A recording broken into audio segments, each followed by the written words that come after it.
The Lakers continue to struggle this season after being the favorite by many to win the title before the start of the 2021-2022 season. The Lakers have lost 5 out of 6 and back-to-back games after returning from the NBA All-Star break. If things were not already bad for the Purple and Gold this season, now they will possibly deal with the loss of All-Star center Anthony Davis for the rest of the season. But let's not keep everything negative. Let's say, what if Davis is not out the entire season? And if he were only to miss 4 more weeks, that would put him at approximately a March 25th return, while 5 weeks would cost him until at least April 1st. And for context, the former scenario would see Davis return with about 9 games left to play, while the later one would have him just about 6 games to ramp up before the play-in game for which the Lakers are fighting to stay in. If Davis does come back, the Lakers will once again be forced to keep on fighting for their playoff lives without their star big man.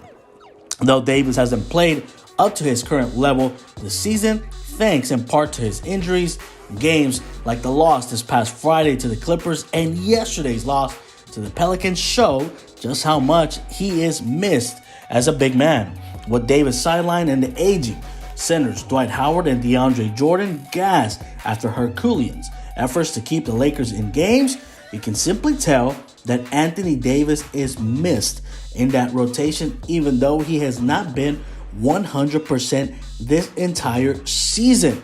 Head coach Frank Vogel will have to continue to make do without Anthony Davis, though, which means more Dwight Howard and DeAndre Jordan, whether it's on starting lineups or simply coming off the bench. Both players have superb NBA careers, but are now at the tail end of those careers. And it's been clear for a while now that they have very little left in the tank. But with no better options, the Laker fans had better hope there's enough in those nearly 7-foot tall reserves to help keep the team somewhat afloat until Anthony Davis gets back from injury. Davis is only 28 years old, and he's a dominant player when he is healthy.